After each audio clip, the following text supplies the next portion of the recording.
amigos? ¿Cómo están? Muy buenas noches. Yo soy Esdras Chabot y esto es Dinero y Poder. La iniciativa privada considera que la propuesta de paquete económico 2016 es una muestra del rumbo y la agenda de prioridades del gobierno federal y por supuesto de todo el país. Reconoce que se incluyen medidas responsables para impulsar crecimiento, inversión, ahorro y empleo. Nos acompaña aquí en el estudio de Dinero y Poder Gerardo Gutiérrez Candiani, presidente del Consejo Coordinador Empresarial. Gerardo, gracias por estar aquí con nosotros. De noche, Silvera Macarios, que tiene buenas noches. Buenas noches. ¿De verdad te gustó el presupuesto como lo plantearon? Porque los empresarios estaban dando lata todo el tiempo con que la reforma fiscal como la plantearon pues dañaba, que había que moverle, y Videgaray les decía no nos pueden mover, ya no hay margen de maniobra. Finalmente consiguieron cosas importantes, aunque hay todavía, después del planteamiento, quien insiste que les bajen el ISR y que, pues, digamos, haya otro tipo de deducciones que favorezcan el crecimiento. ¿Cómo la ves? ¿Qué se logró? Bueno, buenas noches. Me da mucho gusto estar con ustedes. Es un privilegio. Pues mira, yo creo que hay que partir de que una negociación no se gana todo ni se pierde todo. Este proceso lo empezamos después de la aprobación de la reforma fiscal.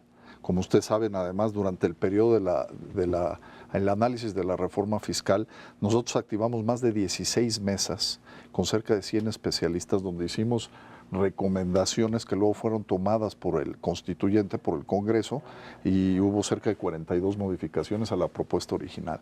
Después de eso empezamos un cabildeo muy intenso con algunas de las medidas que creíamos que estaban afectando lo que tú decías, ¿no? La inversión, la generación de empleo, el crecimiento, y fue un proceso muy largo, porque además no nos ayudaban no nada más los tiempos, sino también los temas de coyuntura, precios internacionales del petróleo, la baja de la cesta, la disminución de todo lo que ustedes ya conocen.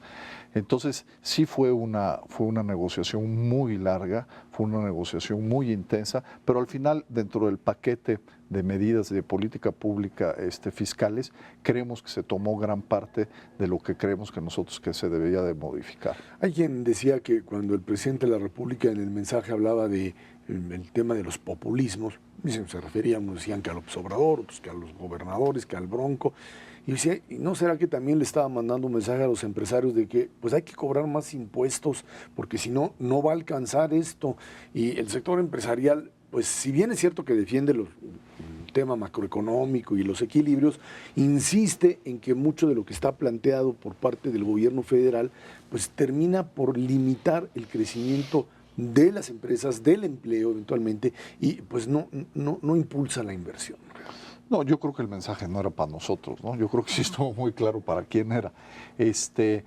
Yo creo que no es un tema de cobrar más impuestos a los que ya pagamos, es más bien cómo podemos aumentar la base, lo que siempre hemos discutido. Al final este país necesariamente va a tener que transitar una reforma sendaria integral, donde la gran mayoría de mexicanos o la mayoría de mexicanos que están en posibilidades de pagar, ¿no? De manera y contribuir de manera solidaria y subsidiaria lo hagan. Pero al final eso lo vamos, porque no es insostenible que la minoría de mexicanos mantengan una mayoría, y dentro de estos muchos mexicanos que pueden pagar y pueden contribuir no lo están haciendo. Pero yo creo que al final lo que nosotros de alguna manera quisimos transmitir es que sí había márgenes, sobre todo con una visión de generar cómo podíamos potenciar la economía, cómo podíamos generar mayor crecimiento y que eso se tradujera en mayor riqueza para poderla distribuir de manera más eficiente. Nosotros estamos convencidos que si haces el pastel chiquito, pues vas a cobrar menos. Si haces que México crezca, obviamente eso se va a repercutir en mayores ingresos para el Estado mexicano. Gerardo, precisamente para hacer más grande el pastel, pues suena un poco incongruente esta reducción brutal de ajuste del gasto público, en donde el gasto corriente te cae 2.7% y el gasto de capital se cae más de 15%. ¿Es complementaria o es, esta caída brutal de la inversión pública pues va a generar un menor crecimiento en el mediano plazo? Y un poco la espada de Damocles se está inclinando hacia el sector privado, porque esa es la apuesta que trae el gobierno federal de decir, ahora el sector privado es el que va a generar ese crecimiento. ¿Están dadas esas condiciones para que así sea? Yo creo que el paquete que genera, que incluye deducibilidad para las inversiones, también el tema del ahorro, cómo fomentamos el ahorro, algunos temas de consumo que también incluyen, pero hace falta la parte de las deducciones de las aportaciones a fondo de pensiones, la parte también para las grandes empresas donde se está reconociendo a través de la reinversión que pueda bajar la tasa de dividendos. Sí es un paquete, creemos nosotros, bueno, parte de lo que teníamos, bueno. Sí vamos a nosotros a hacer todavía un cabildeo muy intenso en el Congreso de la Unión con los partidos políticos, pensando que todavía hay medidas que se pueden complementar. Hay muchos sectores que son estratégicos para la economía mexicana que podemos potencializar. Está el automotriz, está el minero, los refrescos, hay varios que todavía tienen márgenes. Bajar más el ISR. El ISR lo veo complicado porque cada punto del ISR son 25, 30 mil millones de pesos y los márgenes son, digo, hay que poner cosas realistas, pero sí, por ejemplo, en estos sectores sí se puede redireccionar muchas cosas de política pública y tener incentivos que generen mayor crecimiento y potenciarlo. Al respecto, parte de lo que estuvo, yo digo mal, en la reforma fiscal última, fue precisamente ponerle pequeños impuestos o derechos adicionales a estos sectores a los que te refieres. Por ejemplo, minería, se le puso un derecho adicional que honestamente yo nunca entendí para qué. Creo que era ahora sí una medida populista, porque precisamente la minería genera una gran movilización en su contra en las comunidades, y entonces era un poco para repartir esa lana, entiendo yo. Lo mismo la medida esta de los refrescos y en general contra las calorías. Son impuestos que no sé yo si están sirviendo, pero sí distorsionan al mercado. En esa dirección van a estar ustedes trabajando. Y nada más complementando esto, lo que pasa es que Hacienda está muy contenta porque sus números de recaudación 200,000 millones son maravillosos. No Entonces te dicen, bueno, pues no sé lo que tú me digas, pero a mí me queda muy claro que dinero sí nos ha entrado. Pero fue en ISR toda esa recaudación. No importa, Estos chiquitos no servían para nada. Vamos a ver si no. Yo creo que sí tuvo un efecto, primero distorsiona, y luego sí hubo una afectación muy clara. En el caso de minerías, de ser de los principales países con inversión, se nos fue toda la inversión. Se les juntó además la caída de los precios internacionales, pero sí estábamos entre los primeros 5 países que recibíamos mucha inversión y se nos fue, nos caímos al, no sé, ya no me acuerdo, ahorita 17. dónde estamos, 17. O sea, fue una caída realmente muy significativa.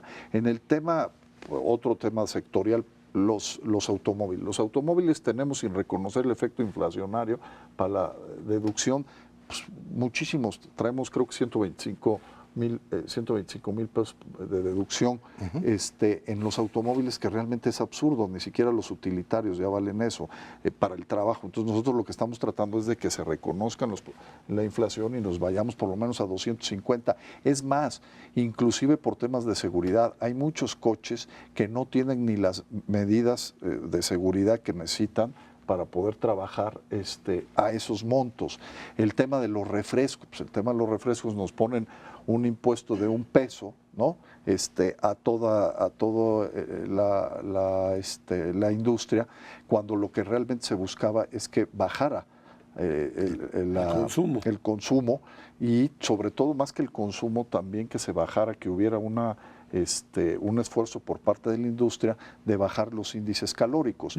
Al poner un peso general, pues no hay ningún incentivo para realmente hacer un esfuerzo de bajar los índices calóricos, que eso obviamente tenga una repercusión en salud. Entonces, ¿qué estamos diciendo? Oye, no es que quites el peso, pero aquellas industrias, aquellas empresas que hagan un esfuerzo y cambien, reformulen para que realmente haya una disminución de la ingesta calórica, hombre, pues reconócelo, hazlo proporcionalmente, y eso sí tiene un efecto positivo en la salud y no te pega a la recaudación. Ese tipo de temas son los que todavía estamos discutiendo y los vamos a discutir con el Congreso. Hablando de un impuesto específico también que puede ser interesante, gasolina. Se supone que en 2018 se libera el mercado de gasolina, pero quieren empezar desde 2016 ya a hacer flexible el precio.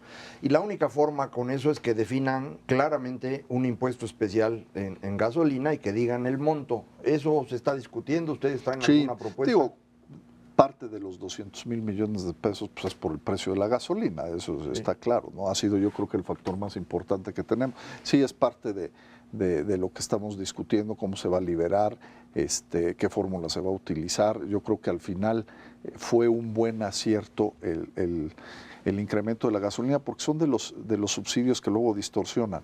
En el caso de la gasolina, a los que más favorece el subsidio es a los 3 deciles más ricos de la población, y pues no estás realmente subsidiando un insumo que realmente pues no tiene la dirección correcta. Entonces, sí vamos a tener eso en la mesa, vamos a tener temas de consumo, de fortalecimiento del mercado interno a través del consumo. Hay 2 o 3 temas. En esta progresividad, ¿se acuerdan para personas físicas del aumento de 30 a 35? Pues creemos que los márgenes quedaron muy chicos. Yo creo que hay que ampliarlos para que la base más importante de la clase media pues no la afectes, porque hoy entre el 30, 31, a 32, al 33 realmente es mínimo y sí afectas a mucha gente. Entonces yo creo que ahí hay márgenes para ampliar. La deducción a 94,000 pesos también pues es muy baja, entonces hay que también ampliarla para que realmente podamos hacer un incentivo a la inversión. El tema de repatriación de capitales. El tema de repatriación yo creo que va en el sentido de que en el de 2016 el acuerdo ¿cómo se llama? No me acuerdo. El que ya vas a tener intercambio fiscal. El intercambio fiscal en todo el mundo. Obviamente lo que está pensando la autoridad, y creo que es adecuado, es que a través de esta política puedas repatriar, pagar tus impuestos, pero sin tener consecuencias ni legales ni temas de multas y recargos, etcétera. Eso es lo que se me hace bueno. Ojalá tenga resultados. Hoy le bajaron la calificación a Brasil y la espada de Damocles y los ojos están puestos precisamente sobre todas las economías emergentes, pero ya han dicho varias veces que en el ámbito fiscal sobre México, este poder que tienen ahora las calificadoras para, generar un verdadero océano de a lo mejor una pequeña lagunita.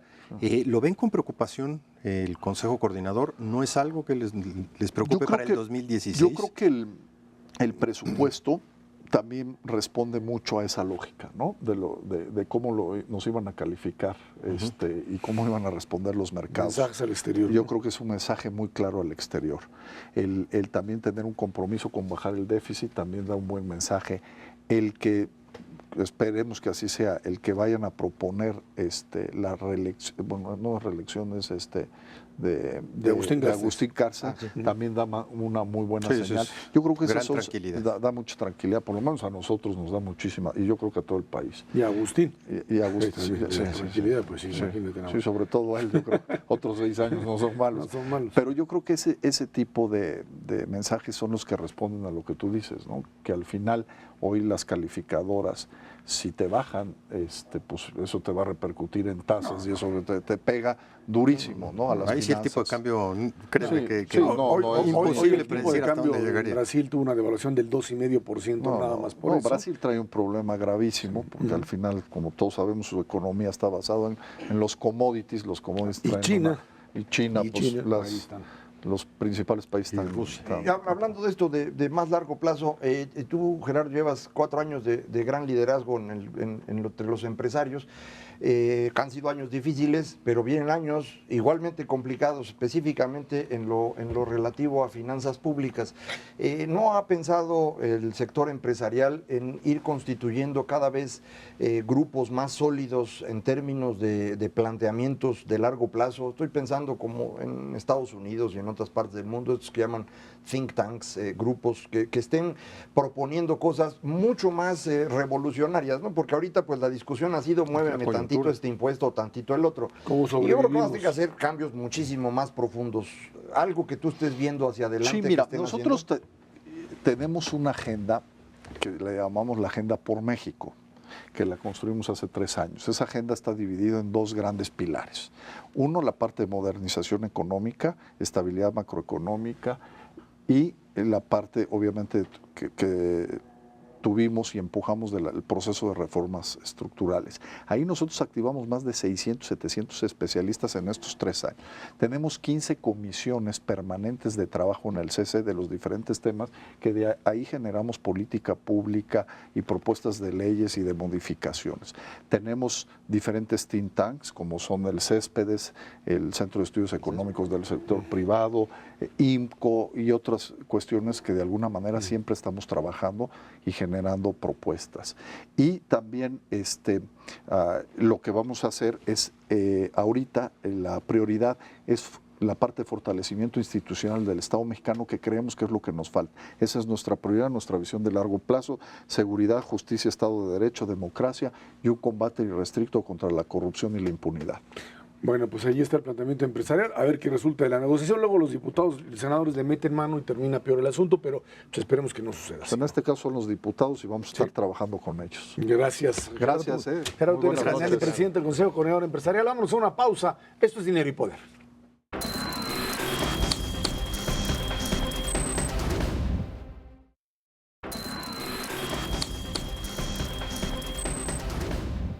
El Grupo Interdisciplinario de Expertos Independientes de la Comisión Interamericana de Derechos Humanos presentó el fin de semana su informe sobre los hechos sucedidos en Iguala el 26 de septiembre del año pasado.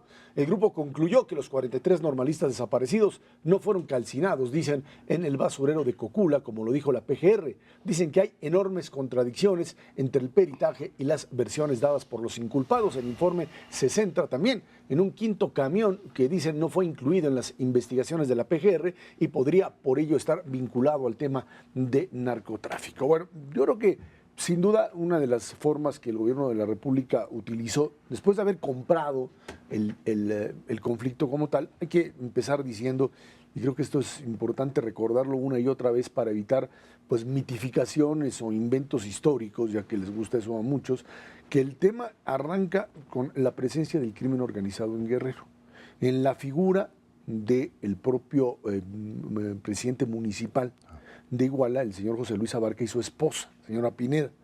Esto en medio, por supuesto, de un modelo de colaboración con el gobernador del estado, en ese entonces Ángel Eladio Aguirre Rivero, y que pues finalmente incorporó al crimen organizado a todo este equilibrio, que una vez que estalló la crisis, que se produjo este asesinato masivo, pues era tal el nivel de enfrentamiento y confrontación que la primera reacción del gobierno federal fue decir, pues es un asunto estatal.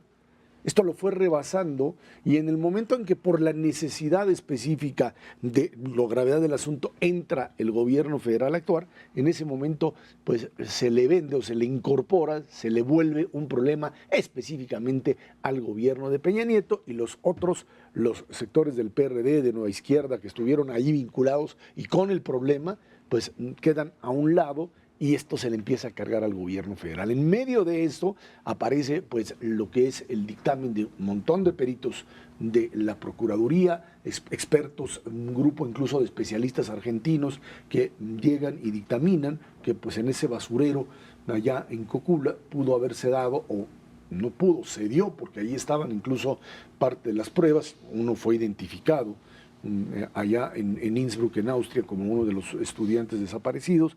Y bueno, pues a partir de esta realidad se empieza a crear otra vez esta idea de que se trata, dicen, de un crimen de Estado, como si volviésemos perversamente a esta idea de que los mataron no porque el crimen organizado los utilizó, sino porque representaban otra vez una opción política opuesta a la del presidente de la República. Y esa es quizá la perversión que en este análisis que ahora se hace, pues vuelve otra vez a salir bajo el principio de que pues este experto, el señor Torero, que tuvo ahí 20 minutos en el lugar observando, dice que ahí no se puede llevar a cabo ese tipo de quema, aunque el resto de la investigación prácticamente, salvo el tema otra vez del camión que ya se había manejado originalmente como parte de las hipótesis y que por alguna razón se hizo a un lado, bueno, pues quedó ahí totalmente atorado. Yo creo que esto es, digamos, el escenario en donde esto se presenta y obliga al gobierno federal a tratar de buscar un tercer peritaje, Macario. Sí, yo creo que hay que recordar algunas cosas. Como bien dices, hace 10 meses o algo así comentábamos que esta no es la única masacre que ha habido en México,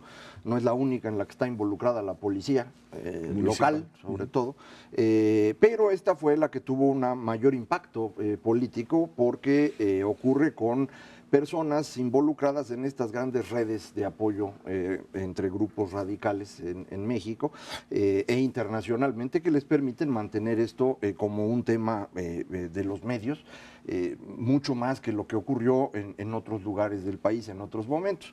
Efectivamente hay una gran cantidad de peritajes, tanto de los expertos consultados por la Procuraduría, que entiendo que son fundamentalmente de la UNAM, como peritajes solicitados por periodistas. Por ejemplo, Juan Pablo Becerra Costa, que es, en mi opinión, quien mejor hizo la cobertura de los hechos hace 10 meses, un año, entrevistó a dos expertos, un español y una norteamericana, que explicaban que es perfectamente factible que hubiera ocurrido la incineración de los cuerpos. Lo mismo ocurrió con Esteban Illades, también un periodista que hizo un libro bastante bueno al respecto, y él también entrevistó a un perito holandés que decía también sí se puede. Sin embargo, hay algunos peritos que insisten en que no sería posible debido a que se necesitaría una gran cantidad de material combustible para que esto ocurriera. Y cuando uno tiene una idea, pues uno encuentra en los hechos lo que uno necesita para fortalecer la idea, más si son 20 minutos los que va uno al lugar. Entonces creo que eso fue lo que hizo el señor Torero. En el mismo informe que presenta este grupo de expertos independientes, dice dos cosas totalmente distintas. Por un lado, a la hora de estar revisando la información, dice no podemos determinar qué ocurrió, y al final dice determinamos que no ocurrió. Son dos cosas totalmente diferentes. El grupo de expertos prefirió esta segunda porque es más contundente, y eso siempre es útil cuando va uno a dar una conferencia de prensa, y es lo que pues muchos periódicos, muchos medios resaltaron. Creo que es lo menos importante. Lo importante que encuentra este grupo, la investigación, es el asunto del quinto autobús, que en mi opinión es determinante, que ya también se había discutido hace 10 meses y que sin embargo pues no se le dio la importancia que debida. fue ahí donde el propio ex procurador Murillo Caram lo hizo a un lado, bajo el principio de que se trataba de lo que hoy dice esta Comisión Interamericana de Derechos Humanos, o esta comisión de expertos, que pues establece claramente que ahí puede haber un nexo con el tema de heroína o de contrabando de droga hacia Chicago, y un mecanismo que de alguna manera termina por convertirse en una otra vez una bomba de tiempo. No quisieron en ese momento tomar esa línea de investigación por no, dicen, criminalizar a las víctimas, pero bueno, hoy vuelve a estallarles ahí en la mano, ¿no? Sí, y yo creo que el problema de fondo es abundar en esta falta de credibilidad para las autoridades en su conjunto, independientemente del nivel que sea. Ya había una hipótesis, ya había una investigación realizada, se piden estas terceras opiniones, y ese sembrar la duda permanente, yo creo que difícilmente va a hacer que conozcamos efectivamente qué es lo que sucedió. Si efectivamente no se incineraron, pues la suerte de los pobres muchachos pues fue diferente en cada uno de los casos, muy probablemente.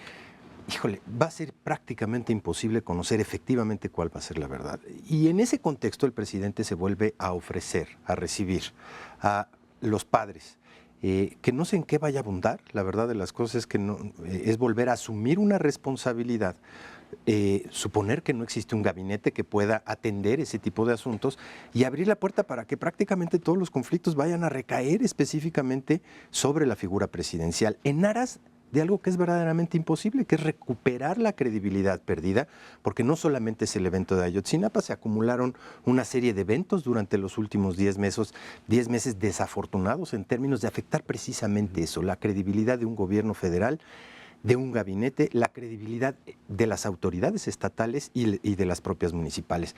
Efectivamente, no es el único caso, el gobierno federal, prácticamente todas las instituciones en este país han sufrido un deterioro precisamente de a quién le tienes confianza, desde las universidades, las iglesias, el ejército, brutal durante los últimos años, pero específicamente en estos últimos 2, ya no hay para dónde hacerse. Y eso es muy preocupante en un contexto en el que se vienen para adelante decisiones muy difíciles y en donde lo que efectivamente se necesita es restablecer estas condiciones de legalidad en el país, el Estado, el famosísimo Estado de Derecho, pues que cada vez se ve más difícil en el momento en que no tienes credibilidad de todos los habitantes de este país o de un porcentaje muy importante.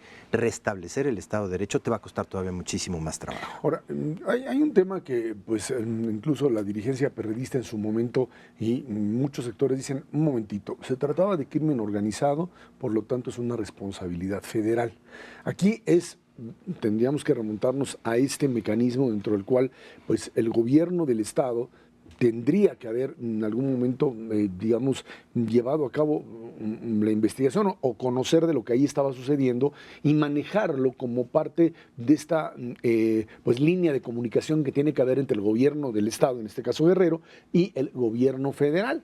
Ahora, ¿qué es lo que pasó allí? Pues queda claro que durante mucho tiempo lo que estableció el gobierno de Ángel Aguirre Rivero fue yo controlo esto es mío, esto yo tengo la sartén por el mango, y me parece que ahí es donde finalmente el propio gobierno comete el error de otra vez no entrar en conflicto de orden político con un gobernador, cuando lo que tienes ahí es un asunto de crimen organizado muy grave. Lo hicieron en Michoacán cuando tenían a un gobernador priista, se metieron ahora a Tamaulipas y lo hicieron. En el caso de Ángel Helado y el PRD decidieron que era un problema de ellos y hoy están pagando por esta situación. Sí, hubo un error serio al tardarse 10 días en aceptar, asumir la responsabilidad de la investigación, y luego otro error, creo que yo más importante, que fue descartar una hipótesis por el riesgo político que eso implicaba, porque esto significaba reconocer que parte del grupo de los estudiantes estaba involucrado en crimen organizado,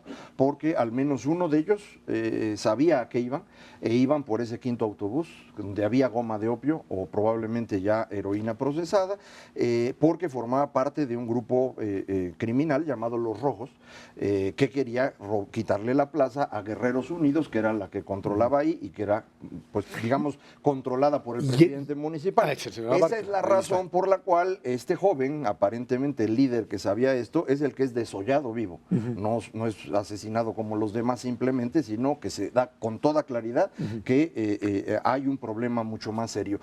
Aparentemente esto es lo que ocurre. No quisieron meterse en eso por el riesgo de involucrar narcotráfico con estos grupos subversivos de la normal de Ayotzinapa, enfrentarse a toda la izquierda, reconocer que probablemente toda la izquierda en Guerrero está involucrada en esto, porque no es únicamente Abarca y su mujer, sino también Lázaro Mazón, un exdiputado del PT, surtido. Entonces, pues dijeron, mejor no le movemos, ¿no? Eso es lo que el PRI tradicionalmente ha hecho, sobre todo en Guerrero, no meterse en los detalles para que no haya problema, y ahí la van pastoreando. Bueno, no puede haber Estado de Derecho si haces eso. Ahora tienen el gobernador nuevo, tendrán Héctor Astudillo, un gobernador priista, a ver si le entra al asunto, porque pues hasta ahora todo se ha quedado en un gran interrogante, y la bomba de tiempo, como dices tú, para el gobierno federal, ahí sigue, le volvieron a dar vuelta. Vámonos a una pausa y de regreso vamos a platicar con ustedes temas económicos. Otra vez estamos también ante la inminencia de alzas en tasas de interés. Esto es Dinero y Poder.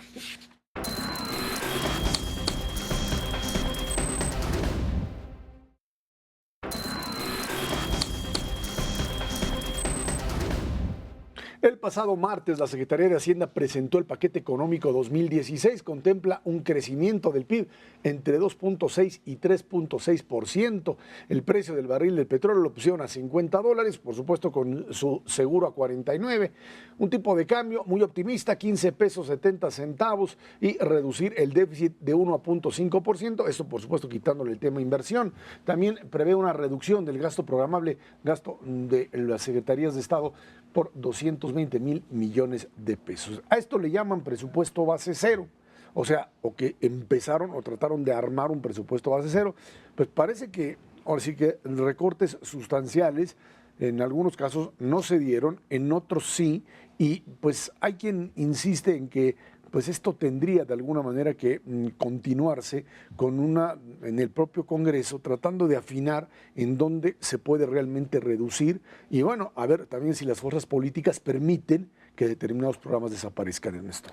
Mira, la verdad es que la intención del presupuesto de mandar finalmente un mensaje de austeridad, al contrario de los últimos 2 años, en donde hubo pues un incremento realmente muy importante del gasto, con ingresos que se empezaban a deteriorar, no los fiscales, evidentemente, pero pues que te produjo un incremento del déficit fiscal realmente muy importante. Si uno analiza con detalle la evolución de la deuda, pues pasó de 37% del PIB a 47% del PIB, 47,5% para el 2016, y en ese contexto empieza a preocupar esta evolución de la deuda pública en su conjunto y sobre todo del grado de calificación que tiene México a nivel exterior. Yo creo que el temor más importante, hoy le bajaron evidentemente la calificación de la deuda de Brasil, ya los mandaron a W más, y sin duda alguna, pues esto va a tener una problemática de amenaza permanente, no solamente a México, sino a todas las economías emergentes, con lupa para la parte fiscal. Evidentemente uno pues puede decir, está bien la parte presupuestal en términos de los ingresos petroleros porque ya aseguraron un precio de $49 por barril, pero nadie te asegura el volumen de producción. Ellos dicen que está por arriba de los 2.200.000 diarios. Pues, el problema es que si uno ve la trayectoria del volumen de producción, ha ido brutalmente a la baja, especialmente durante 2013, y un poco la defensa es decir, no, pero es que ahora sí le va a entrar el sector privado en asociaciones con Pemex, pero a Pemex le bajaste pues 12% su presupuesto, y Pemex simplemente no va a poder explorar más y producir más con un bajón de esa naturaleza. Y el sector privado pues no le va a querer entrar a un Pemex bajo esas condiciones porque ya tiene adeudos muy importantes con diversos proveedores de la economía nacional e internacional desde hace un buen rato. El interés, pues, con los niveles de precios de exportación del petróleo que tiene hoy en México, de la iniciativa para invertir específicamente en ese sector, es relativamente bajo en estos momentos. Y hacer una apuesta de esa naturaleza te puede poner en una condición a mediados del año que entra, del 2016, en donde digan, híjole, ¿saben qué? Estos 200,000 millones de ajuste, pero no son 200,000, en realidad para el 2016 son 90,000. Porque ya el resto del ajuste se hizo en este 2015. En el margen ajustaron 90,000 millones. Yo creo que va a ser más lo que se va a necesitar porque hay cierto gasto desobediente, especialmente pensiones que aumentan 9%. Y déjame darte nada más un dato. Las pensiones hoy, bajo este ajuste de la inversión pública, ya representan 85% del gasto total de inversión del sector público. De ese tamaño tenemos esta suerte de desfavor a través del tiempo. Sería como de 4.5%, ¿no? Pues, no. Pero es que no puedes salir con un déficit de 4.5% porque entonces sí, desde ahorita las calificadoras dicen, ahí no jugamos. Bueno, yo coincido que Pemex... es difícil que produzca más, pero no necesariamente va a producir menos. Y lo primero que es importante es que el gobierno ya lo reconoció. Hasta los presupuestos anterior, ellos estaban suponiendo que iban a llegar a 3 millones de barriles diarios. ¿No? O sea, de 2,5 iban a ir subiendo a 3 millones. Ya ahora, tanto para este año como para los 6 años siguientes, porque al final ponen una proyección a 6 años, están estimando 2,250, 2,300, que es un número razonable. A lo mejor es menos, pero cuando menos ya están en un lugar razonable. Ya se considera pensiones como un asunto importante. Hoy se lleva 3 puntos del PIB y en el transcurso de 6 años va a llegar a 4 puntos del PIB, según su propia estimación. La reducción de los ingresos por el asunto del petróleo pasa de que Pemex le daba 6,5, 7 puntos del PIB al gobierno, ahora le va a dar 4,5 y así va a ser durante 6 años. El resto que obtenemos a través de impuestos y demás, se ha mejorado la recaudación bastante, pero no compensa todavía, ni lo va a compensar. Entonces, lo que esto significa es que tanto este 2016 como los 6 años siguientes, los ingresos del gobierno van a ser muy menores a lo que tenían antes y ya no podemos tener un déficit tan grande como el que tuvimos en 2014 y 2015. Entonces hay que reducirlo. Lo que está suponiendo el gobierno es que esto se puede reducir a 2 puntos del PIB de déficit a partir de 2017. Todavía en 2016 sería 3,5, 3 y cachito. 3,5. Y iría luego a 2. Si esto es así, para 2021, es decir, 6 años, la deuda del gobierno mexicano estaría rebasando 60% del PIB, que es un número ya prácticamente inmanejable. Entonces, la única solución que tenemos para los próximos 6 años es o se reduce el gasto o aumentamos impuestos. y la reducción del gasto es prácticamente imposible. Ya no llegaste al hay de límite. dónde. La idea del presupuesto base cero es ir revisando programa por programa a ver cuál desaparece. Pero eso ya lo hicieron. Hay quien dice que Sí, no. y se quedó el 92% del gasto. Sí, porque no puedes Sin- quitarlo. Mucha intocable. gente dice, está subiendo el gasto en gasto corriente, en sueldos. No es cierto, son las pensiones. En el momento que tú quitas el costo de las pensiones, el sueldo de las personas no está creciendo. De hecho, están suponiendo que van a poder quitar todos los que se jubilan. Las plazas las van a desaparecer. Eso están suponiendo de aquí al 2021 no y implica- aún así no les alcanza. No les alcanza. La oposición insiste en que se trata de un modelo expansivo. Porque que sí. son oposición. No, Cuando yo entiendo, estaban pero ellos tienes ahí, que- No, es decían un lo modelo contrario. claramente que argumentar. contractivo, pero Sí. la contracción tiene que ser superior. Pero no se puede. Bueno, pues es No que el hay problema, dónde. hay que empezar a rascarle. Tenemos que empezar a pensar en un país que no puede gastar 26% del PIB, su gobierno. Que Pero, a puede ver. gastar máximo 24%. Está bien, pero todos los países que conocemos, todos los países que Sí. los amigos del auditorio preferirían vivir, todos gastan arriba del 40% del PIB.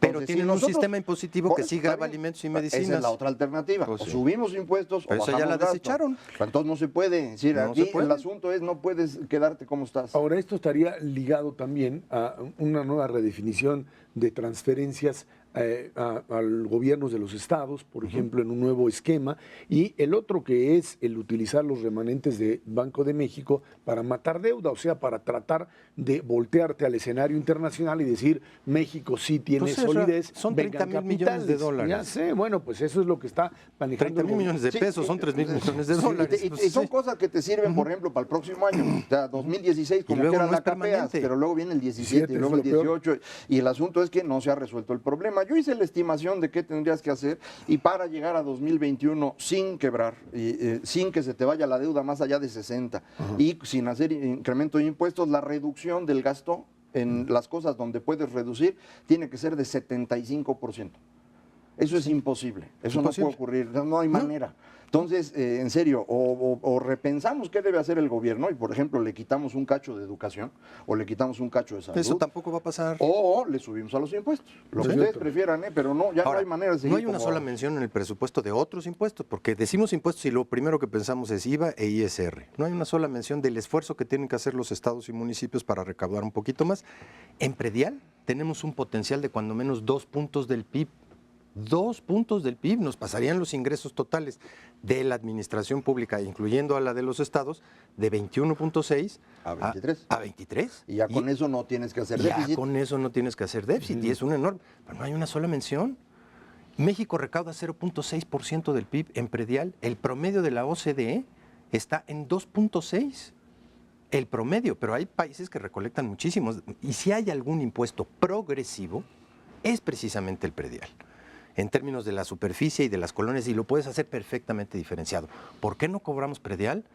Nos tenemos que ir a los 70s y al Pero años. ahí yo insistiría en el tema de este nuevo esquema fiscal a nivel de los estados, la posibilidad que los estados empiecen a cobrar su impuesto y que de alguna manera esto reduzca el tema de participaciones, porque no hay de otra. No hay de otra. Esta situación en donde otra vez el gobierno federal, el que sea, del partido que sea, es el encargado de finalmente pues mover todo el dinero de los estados. Queda claro que el modelo ya no da para eso y queda claro además que independientemente de las nuevas medidas para controlarlo, pues los gobernadores parecería que siguen montados en esta lógica de que ellos son los únicos Es bien que pueden cómodo, seguir Ezra. eso. Es Pues bien sí, cómodo. Y, ¿no? y es una más de las ficciones que vivimos en México. México es un país federal en el dicho, Nada más. pero es central en los hechos. Así es. Los gobiernos estatales recaudan más o menos 2%. Lo demás lo recauda el gobierno federal. Todos los países que son federales, en serio, los estados, las provincias, los gobiernos locales recaudan 20%. Entonces habría que multiplicar por 10 la presencia de los estados para llamarnos una república federal en serio. Lo mismo que pasa en el asunto de seguridad. Toda la carga de la seguridad pública en México la estamos aventando al gobierno federal, los gobiernos estatales no hacen nada. Entonces yo insisto en que en serio discutamos el tema. Vamos a hacer un gobierno federal, entonces que asuman su responsabilidad los estados en recaudación y en provisión de la ley. Y si no, pues vamos a aceptar que somos centrales y entonces que funcionemos como funcionan un montón de países, Chile, Colombia, Italia, España, Francia. Puede uno funcionar perfectamente como gobierno central. Lo que no podemos seguir haciendo es la ficción que tenemos. tenemos. Es decir, lo que está pasando en México ahorita es que todas estas ficciones que se construyeron en el siglo XX se están desmoronando una tras otra. Y tampoco podemos seguir con esta trayectoria de ajustar un poquito el gasto corriente, menos 2,5%, menos 3%, y brutalmente el gasto de inversión, menos 15%, porque no vamos a crecer nunca. Ese es el problema. Sí, porque el problema de gasto, como lo tienes que acortar y no puedes correr a la gente por los sindicatos, no puedes dejar de hacer educación y salud y seguridad. Y pagar pensiones. Pero sí puedes dejar de hacer obra. Pagar pensiones, entonces lo único que dejas de hacer son obras, efectivamente, y ahí es donde se recarga todo el golpe. Y ahí seguiríamos hablando otra vez de crecimientos, en el mejor de los casos, del 2 al 3%. Pues si suponemos que la inversión pública es la que impulsa el gasto, sí. Ahora, si suponemos que el crecimiento de la economía lo debe hacer la iniciativa privada, es otra cosa. Parece ser que esa sería la gran apuesta. Pues sí, pero entonces que la dejen trabajar, ¿no? ¿No? ¿Sí? Bueno, pues sí, eso sí. Todo queremos. ¿No? Eso sí quieren. Bueno, pues ahí está. Vámonos a una pausa y de regreso platicamos con usted, nuevo embajador de México en los Estados Unidos, lo que implica en este momento la llegada de Eva Sáñez a Washington. Esto es Dinero y Poder.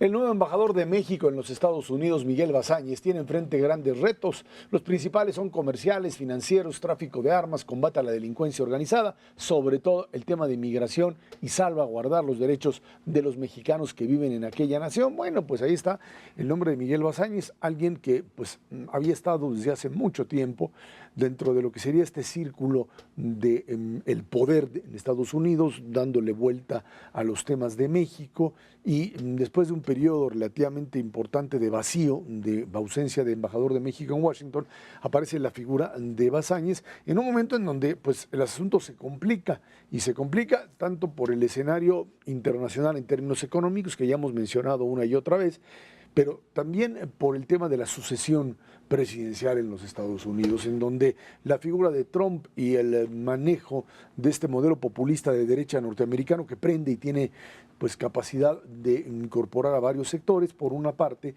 y por otro el tema de seguridad, en donde pues por supuesto el resurgimiento o la posibilidad de que al escape del Chapo exista una mayor confrontación entre bandas en la frontera, los conectes entre las bandas mexicanas y el mercado norteamericano, lo vuelven bastante difícil, digamos, de entrarle a un embajador como Bazáñez.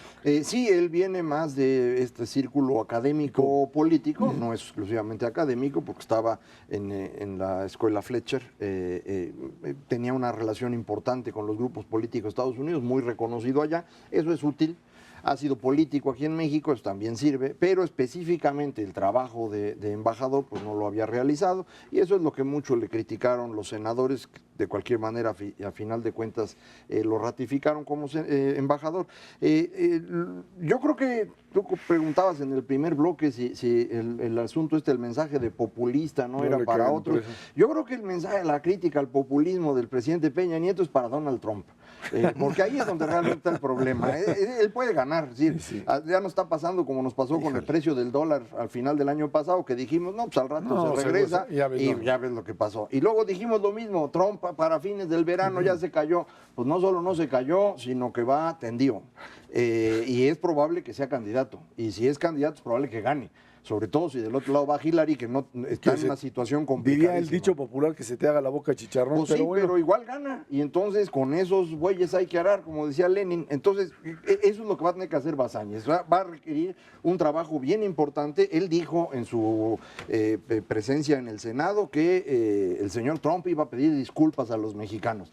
Vamos a ver si es cierto, porque probablemente le toque hablar con él. Sí, no, pero yo imagino que la pedida de disculpas de Trump estará en función del cálculo político de si necesita un poquito de voto latino para ganar, y entonces aparece la disculpa, ¿no? Yo creo que estamos hablando de Estados Unidos, ¿no? De cataclismos globales y mundiales. Eso sería verdaderamente desastroso. No, bueno. Mira, el problema de fondo es que tienes que ser especialista en todo. O sea, el embajador de México en Estados Unidos es como un secretario que tiene que saber de todo. Tú agarras seguridad y dices, pues se requiere cambiar la policía, los ministerios públicos, los jueces y un acuerdo con los gringos. Y agárrate comercio y le echas todo lo que quieras y un acuerdo con los gringos. el tema que sea está vinculado dramáticamente por la posición. Sí hay temas que destacan, efectivamente la parte migratoria, la parte de seguridad, no cabe la menor duda, pero tienes que entrarle a todo. Y yo creo que no hay, bajo ninguna circunstancia, pues capacidad para dudar de lo que pueda hacer Basáñez en los próximos años. No va a tener una tarea fácil, eso me queda muy claro. Con el cambio, efectivamente, yo supongo que no llegará Donald Trump, pero bueno, pues a lo mejor que se le haga la boca chicharrón, efectivamente, pero puede ser una posibilidad. Se va a complicar enormemente la agenda con los Estados Unidos hacia adelante. Y hay que sacarle provecho a todo lo que ya tenemos con los norteamericanos. Sin el TLC, con los Estados Unidos, en 95 nuestro Producto Interno Bruto no hubiera caído 6%, hubiera caído 16%. Sin el TLC, en el 2008-2009, por esa vía hubiéramos tenido un sufridero mucho mayor y la capacidad de recuperación de la economía mexicana a partir de ese entonces ha sido enormemente benéfica. Yo te diría, sí, estamos ahí en una relación que no se va a acabar de la noche a la mañana, que va a seguir profundizándose y hay ciertos temas que nos pueden ayudar mucho y donde el embajador puede incidir perfectamente. Transporte, por ejemplo, es uno de ellos que no acaba de cuajar, pero que, bueno, nos puede dar frentes comunes, por ejemplo, con el TPP. Ir de la mano con los Estados Unidos en ciertos aspectos puede ser muy benéfico para México. La nueva penetración que quiere tener China, bueno, ahí son cosas que podemos acordar como socios y como amigos sin ningún problema. Yo creo que aquí es importante insistir en lo que acaba de decir Ernesto. Una buena forma de saber qué tan importante es el Tratado de Libre Comercio, porque mucha gente dice que no sirvió para nada, es voltear a ver lo que está pasando en Brasil, que ya lo platicábamos hace rato. Brasil está en una recesión profundísima y le va a ir mal durante un buen rato. Y nosotros no. Nosotros, nuestra economía a lo mejor no está creciendo mucho, pero ahí vamos.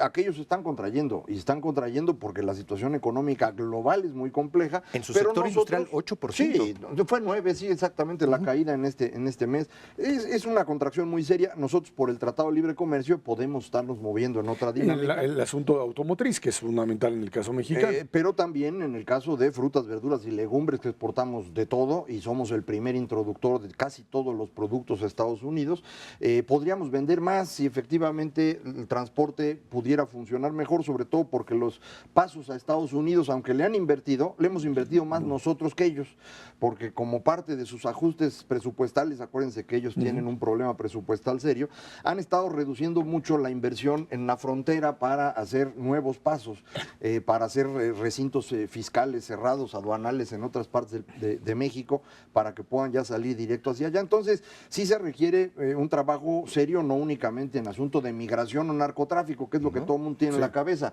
El asunto de inversión es muchísimo más importante en el mediano plazo. Y ahora, hay ciertos aspectos de la economía mexicana y la estadounidense que se han ido nivelando. Ojalá se nivelaran mucho más y mucho más rápidamente. ¿Cuánto tiempo va a tardar? En la parte migratoria, México va a seguir mandando muchísima gente, 200, 300 mil al año, mientras el diferencial de salario sea tan brutal.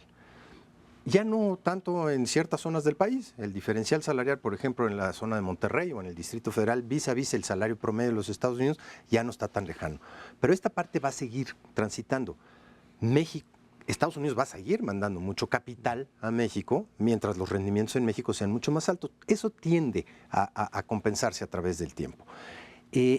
Pero para llegar a esos niveles hay que avanzar de manera decidida. Y esta parte de salvaguardar los derechos de los mexicanos, la sola insinuación de Trump de utilizar las remesas para construir un muro más grandote, tiene que ver hasta con la violación del derecho privativo. No son sus remesas, ni le puede cobrar absolutamente más de los impuestos es parte de la que ya pagan. Que funciona y que funciona eso muy bien. Es lo que está haciendo. No, él está hablando a otro tipo de público. Él quiere tomar el bloque conservador como tal. A mí lo que creo que es fundamental también para el caso mexicano y para el propio Basáñez es qué haces frente a la diplomacia o a la apuesta de Estados Unidos en política exterior. México siempre jugó este papel de jugarle las contras, de ser el equilibrio. En el caso cubano, en donde ahora sí que México se quedó... Hasta Fox.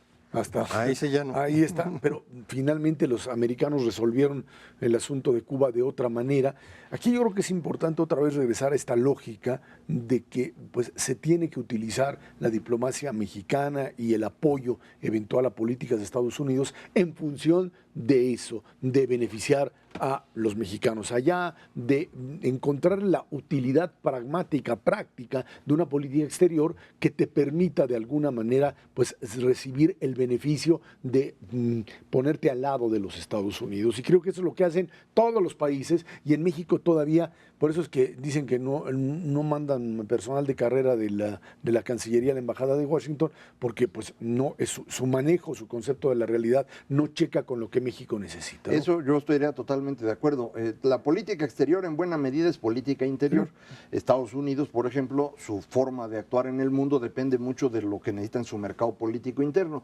Para nosotros también, en el siglo XX, nuestra política exterior estaba concentrada en que nadie se viniera a meter a México. Nada más. Y eso era todo. Entonces, para poderlo hacer, pues inventamos esto de la no intervención en los asuntos de los demás, etcétera. La doctrina está.